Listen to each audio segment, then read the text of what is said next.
Notification release అయిన నుంచి నేటి వరకు మనం ఏ సమస్య వల్ల ఇబ్బంది పడుతున్నాం చూస్తున్నారు.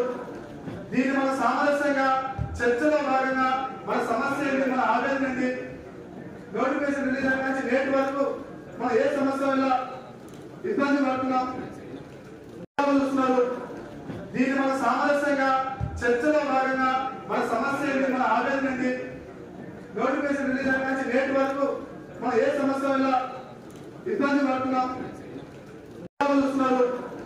దీన్ని మన సామరస్యంగా చర్చలో భాగంగా మన సమస్య ఏంటి, మన ఆవేదన ఏంటి, నోటిఫికేషన్ రిలీజ్ అయిన నుంచి నేటి వరకు మనం ఏ సమస్య వల్ల ఇబ్బంది పడుతున్నాం